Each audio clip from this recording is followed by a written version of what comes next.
pagi bersama tundukkan kepala, pejamkan mata sejenak. Bapa yang bersama dan kerajaan surga, yang boleh kami kenal di dalam nama Tuhan Yesus Kristus, pada pagi yang cerah sebelum kami mengadakan aslahir, kami mengadakan mesbah keluarga, mesbah pribadi, kami naikkan pujian penyembahan, dan kami rindu mendengarkan renungan firman-Mu. Roh Kudus, kelikan mata rohani kami, Roh Kudus bimbing kami melalui firman-Mu. Roh Kudus memberikan pengertian hidup kami, dan kami juga boleh naikkan doa syafaat kepada Tuhan. Haleluya, amin. Shalom. Pagi, mari sama-sama kita akan membaca firman Tuhan. Kisah Para Rasul pasal 20. Kisah Para Rasul pasal 20 ayat 17 sampai ayat 38. Saya bagi dalam dua bagian, ayat 17 sampai ayat yang ke-28, ayat 29 sampai ayat 38. Kisah Para Rasul pasal 20 ayat 17 sampai 28, 29 sampai 38 besok. Berpisah Paulus dengan para penatua di Efesus. Karena itu Paulus menyuruh seorang dari Miletus ke Efesus dengan pesan supaya para penatua jemaat datang ke Miletus. Sudah mereka datang, berkatalah Paulus kepada mereka, "Kamu tahu bagaimana aku hidup di antara kamu sejak hari pertama aku tiba di Asia. Dengan segala rendah hati aku melayani Tuhan, dan melayani itu aku banyak mencucurkan air mata dan banyak mengalami pencobaan dari pihak orang Yahudi yang mau membunuh aku.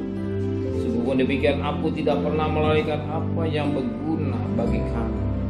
Semua aku beritakan dan kuajarkan kamu, baik di muka umum maupun dalam kumpulan di rumah kamu. Aku senantiasa bersaksi kepada orang-orang Yahudi dan orang-orang Yunani supaya mereka bertobat kepada Allah dan percaya kepada Tuhan kita Yesus Kristus. Tapi sekarang sebagai tawanan roh aku pergi ke Yerusalem, dan aku tidak tahu apa yang akan terjadi atas diriku di situ, selain daripada yang nyatakan Roh Kudus dari kota ke kota kepadaku, bahwa penjara dan sengsara menunggu aku. Tapi aku tidak meninggalkan nyawaku di sedikit pun, asal aku dapat mencapai garis akhir dan menyelesaikan pelayanan ditugaskan oleh Tuhan Yesus kepadaku untuk memberi kesaksian tentang Injil kasih karunia Allah. Dan sekarang aku tahu bahwa kamu tidak akan melihat mukaku lagi. Kamu sekalian yang telah kukunjungi untuk memberitakan kerajaan Allah.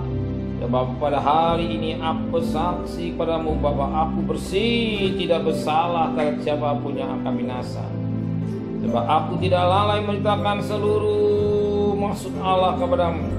Karena jaga dirimu, jagalah seluruh kawanan domba, karena kamu ditetapkan Roh Kudus menjadi pemilik mengembalakan jemaat Allah yang diperoleh dengan darah anaknya sendiri.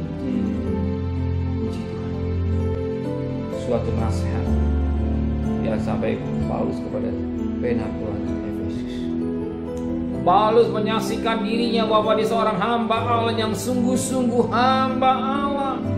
Di mana kata lebar, dia sungguh-sungguh hamba Allah, dan dia khawatir dengan keadaan jemaat yang dilayani oleh yang ditinggalkan di Efesus ini, dan penatua di Efesus menjadikan nasihat oleh Paulus supaya memperhatikan sidang jemaat, sebagaimana dikatakan pada ayat yang ke-18. Sesudah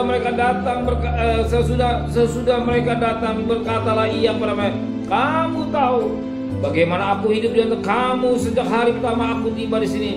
Dengan segala rendah hati aku melayani Tuhan. Dalam pelayanan aku banyak mencucurkan air mata dan banyak mengalami pencobaan dari orang Yahudi yang mau membunuh aku."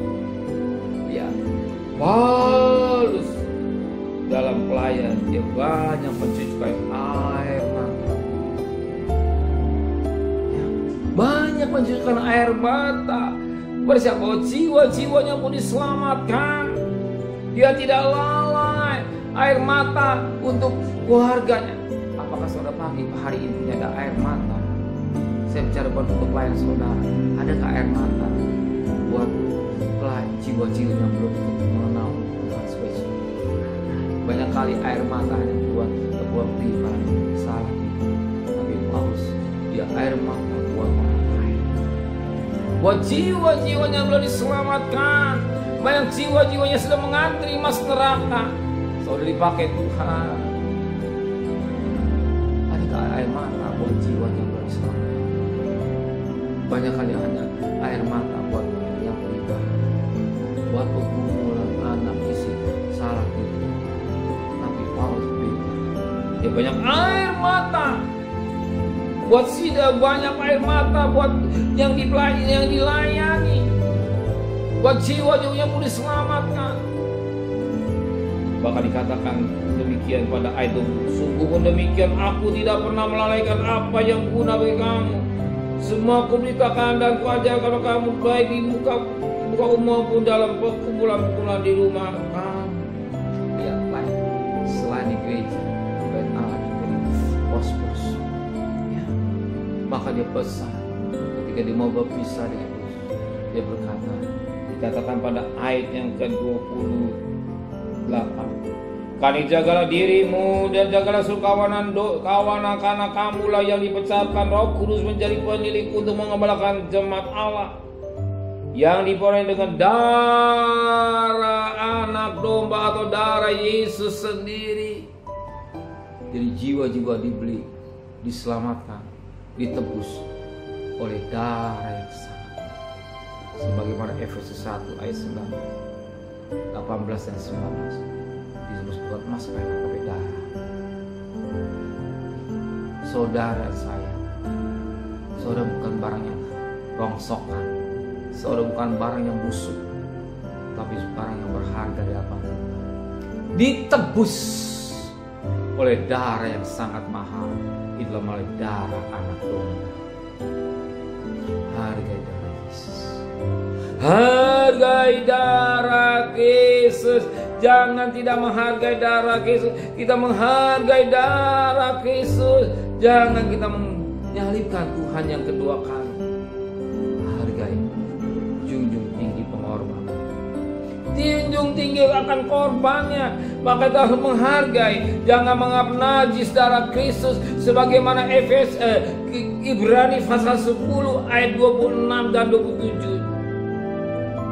Ibrani pasal 10 ayat 26, sebab jika kita sengaja berbuat dosa, sudah memperoleh pengetahuan tentang kebenaran, maka tidak ada lagi korban untuk menghapus dosa, tapi ada penguatan yang mengerikan.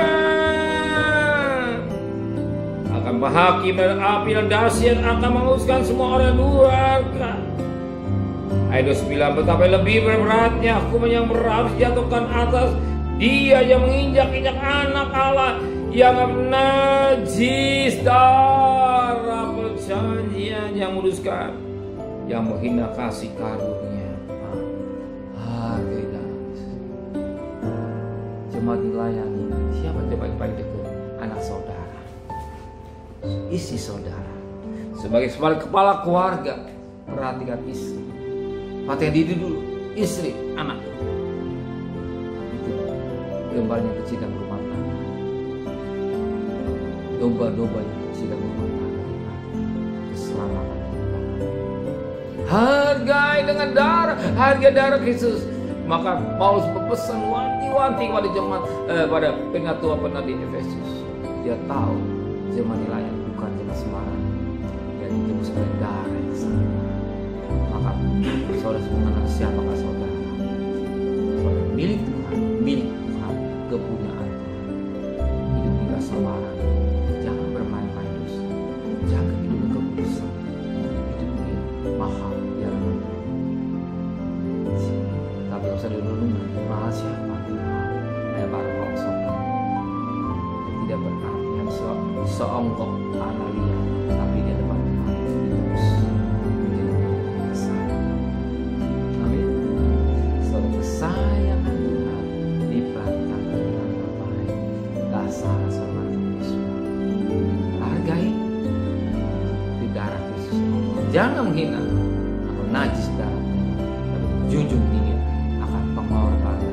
Amin.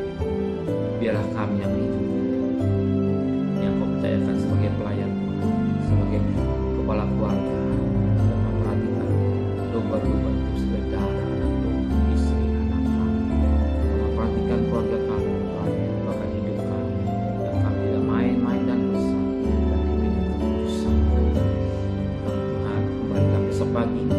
sehat dengan tidak kurang satu apapun. Berkati Bapak Presiden, Wakil Presiden, para Menteri, para Gubernur, para Bupati, para Wali Kota, para Camat, para Lurah, para RW, para RT, para PDIS, para relawan, para para Polri. Dan patut kami terima kasih Tuhan, biarlah pandemi terus menjadi pandemi menjadi endemi Tuhan. Dan kami bersyukur negara kami, ekonomi kami tetap diberkati oleh Tuhan. Terima kasih Bapa di surga, saudara terkasih. Terimalah berkat nikmat dari Allah Bapa, cinta kasih sayang dari Tuhan Yesus Kristus, dan berkat Roh Kudus menyertai saudara hari ini sampai Maranatha Tuhan Yesus datang. Yang cinta dia katakan amin. Tuhan memberkati.